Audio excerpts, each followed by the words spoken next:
எல்லாருக்கும் என்னுடைய மாலை வணக்கம். ரொம்ப சந்தோஷமாக இருக்குது. ரொம்ப நன்றி. Thank you so much. தேங்க்யூ. என்னடா பேக் டு பேக் வந்து படம் ப்ரொடியூஸ் பண்ணிட்டுருக்காரு, நிறைய காசு வச்சுருக்காருன்னு நினைக்காதீங்க. எல்லாம் கடன் தான். கடன் தான். மாதம் மாதம் வட்டி தான் சார். அதையும் சொல்லிடுங்க சார் கூட. சரிங்க சார். நம்பிக்கை தான். டேரக்டர் லியோ மேலே வச்சுருந்த நம்பிக்கை தான். ஒவ்வொரு கதையும் சொல்லும்போது பெப்பியனாக இருக்கட்டும், ஜோஷுவாக இருக்கட்டும், கணேஷாக இருக்கட்டும், அருண் பிரபுவாக இருக்கட்டும், இவங்க எல்லாருமேலேயும் நான் வச்சுருக்க நம்பிக்கை தான். ஆக்சுவலாக இது வரைக்கும் நான் ப்ரொடியூஸ் பண்ண படங்களில் உள்ள அத்தனை டேரக்டரும் தான் என்னை காப்பாற்றிருக்கிறாங்க. ஸோ அவரை பார்க்கும்போது ரொம்ப நம்பலான்னு தோணுது. நம்புகிறேன், பண்ணுறேன். Thank you so much. இந்த கடன் சொல்லி சார் வேறு ஏதாவது ஆயிரப்போகுது. அதுக்காக ரொம்ப சந்தோஷமாக இருக்குது. இந்த படத்தில் வந்து லியோ அளவுக்கு ஒரு சின்சியரான ஒரு மனிதர் நான் பார்த்ததே இல்லை. ஆக்சுவலாக உண்மையிலேயே ரொம்ப ரொம்ப ரொம்ப சின்சியர். உங்களுக்கு ஒரு பிரச்சனைன்னா நீங்கள் எவ்வளோ சின்சியராக இருப்பீங்களோ அதை விட 10 மடங்கு உள்ளே இன்வால்வ் பண்ணிக்கிட்டு நம்மகிட்டே ஃபைட் பண்ணுவார். இவர் சொன்னார், யாரோ டேரக்டர் பேசிகிட்டு இருக்கும்போது சொன்னார்ல, நீங்கள் யார் டேரக்டர்னு மறந்துடும் படம் பண்ணிகிட்டு இருக்கும்போது. அந்தளவுக்கு ப்ரொசஸ் பண்ணுவார். டெக்னீஷியன்ஸு நமக்கு என்ன முடித்தாலே நம்ம டேரக்டர் என்ன சொன்னாலும் கேட்டுப்போமே அப்படின்ற மாதிரி ஈஸியாக எடுத்துக்காமல் இறங்கி கடைசி வரைக்கும் ஃபைட் பண்ணி கெட்ட பேர் வந்தாலும் பரவாயில்ல, என்னை பற்றி இன்னொருத்தர் என்ன நினச்சாலும் பரவாயில்ல அப்படின்னு சொல்லிட்டு. ஒரு சாலமன் பழைய காலத்து கதை ஒன்று ஞாபகம் இருக்குது.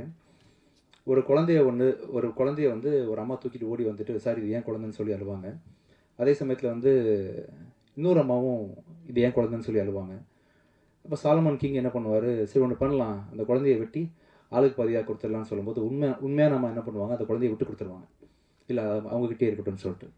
அதை வச்சு அந்த கிங் சாலமனுக்கு தெரியும் அந்த குழந்தை யார் குழந்தை அப்படின்னு சொல்லிட்டு கண்டுபிடிச்சி தண்டிச்சிடுவாருன்ற மாதிரி. எந்த டேரக்டருக்கு லியோ கூட ஒர்க் பண்ணாலும் ஒரு பிரச்சனைன்னு வந்தால் தாய்மைக்குரிய அந்த பட்டுதலை வந்து ப்ராஜெக்ட் மேலே லியோ கண்டிப்பாக வச்சுருப்பார். அந்தளவுக்கு ப்ரொசஸ் பண்ணுவார். பிச்சைக்காரனில் அவர் எடிட்டராக ஒர்க் பண்ணார் கொஞ்சம். அப்போ வந்து நிறைய அவரை பற்றி தெரிஞ்சுக்கிட்டேன். ஒரு 3-4 படம் அவர் கூட சேர்ந்து ஒர்க் பண்ண முடியாத போச்சு எனக்கு. உங்கள் சின்சியாரிட்டி வந்து கண்டிப்பாக உங்களை எங்கேயும் விட்டு கொடுக்காது. நான் பண்ண தப்பு நீங்கள் பண்ணிடாதீங்க. ஆக்சுவலாக நான் வந்து நடிகரான பிறகு மியூசிக் பண்ணுறதை விட்டேன் இல்லையா, இப்போ திருப்பி நான் பண்ண போகிறேன். நீங்கள் என்ன தான் இப்போ கண்டிப்பாக இந்த படம் நல்லா பேர் வாங்கி கொடுக்கும் உங்களுக்கு. ஆனாலும் திரும்பி கண்டிப்பாக ஃப்யூச்சரில் உங்கள் டேரக்டர்ஸ் எல்லாருக்கூடையும் சேர்ந்து டேரக்டராக தொடர்ந்து பயணம் பண்ணணும். ப்ளீஸ் பண்ணுங்கள். ஒண்டர்ஃபுல் எடிட்டர் நீங்கள். லியோ கிட்ட ஒரு படத்தை கொடுத்துட்டோம்னா வேறு எதை பற்றியும் கவலைப்பட வேண்டாம். டப்பிங் பற்றி கவலைப்பட வேண்டாம். மியூசிக் பற்றி யோசிக்க வேண்டாம். ஏன்னா மியூசிக்லாம் வந்து மியூசிக் டேரக்டர் போகிறதுக்கு முன்னாடியே ரீரெக்கார்டிங்லேயே அவரே முடிச்சிருவார். ரஃபாக இங்கிலீஷ் படத்தில் இந்த போட்டு இது மாதிரி இருக்கலான்ற மாதிரி ஒரு டேரக்டருக்கு பக்காவான ஐடியா ஒன்று கொடுத்து ரொம்ப கான்ஃபிடன்ஸ் கொடுப்பாரு. கடைசி வரைக்கும் கூட இருப்பார். Wonderful technician. Thank you so much Leo. நல்ல ஒரு ப்ராஜெக்ட் கொடுத்துருக்கீங்க. இந்த படம் வந்து பார்த்து தான் எல்லோரும் வாங்கினாங்க. ஸோ அது பார்த்து வாங்கினது காரணம் உங்கள் உழைப்பு தான், உங்கள் ட்ரீம் தான். ஒரு 3-4 வருஷம் கஷ்டப்பட்டு ஒரு படத்தை கொண்டு வந்து என் கம்பெனிக்கு கொடுத்து அஜயவும் நீங்கள் வந்து நடிக்க வச்சுருக்கீங்க. அஜய் வந்து அந்த பொண்ணை ரேப் பண்ணுவீங்களா? இப்போ என்ன பண்ணுவீங்க ஆக்சுவலாக? இல்லை ரேப் பண்ணி கொலை பண்ணுறதான கதை ஆக்சுவலாக. எத்தனை பொண்ணுங்களா? 5-6 பேர். 5-6. அதுதான் என்னன்றதை நீங்கள் படம் பார்க்கும்போது புரியும் உங்களுக்கு. இந்த படத்தில் வந்து நடித்த அத்தனை கலைஞர்களும் ஆர்டிஸ்ட்டும் உங்களை மெலோடவுன் பண்ணுன்னு சொல்லுவார்லம்மா. ஆக்சுவலாக சொன்னார்ல, எப்படி பண்ணுவார் ஆக்சுவலாக? நான் என் ஒய்ஃபை போய் பண்ணணும், அதுக்கு தான் கேட்குறேன். எப்படி நீ அந்த மாதிரி பண்ண விளையாட வருவாங்களா? சரி சரி சரி சரி சரி லியோ, கற்றுக்கிறேன். அதையும் நான் கற்றுக்கிறேன். அப்புறம் வந்து நாங்களாம் சித்தராக முடியுமா லியோ? அந்த மச்சக்கன்னி சித்தர்னு யாரோ சொன்னீங்களா, அது பேர் என்ன? மச்சக்கன்னி சித்தரா? மச்சேந்திரரா? இன்னொரு மச்சக்கன்னி மாதிரி கேட்டுச்சு, மச்சமுனி. மேரேஜ் ஒரு தடவை ஆனவங்களாம் சித்தர் ஆக முடியுமா? சரி சரி சார், நீங்கள் சொல்லுங்கள் சார். மகனி சார், ஆக முடியுமா? சித்தர் ஆக முடியுமாண்ணா? நான் இதாக செய்ய முடியுமா சார் ஃப்யூச்சரில்? சித்தராது ஒழுக்கத்தை கடைபிடிக்கணுமா? அப்போ சார் நீங்கள் சித்தர் சார், தனஞ்சன் சார்.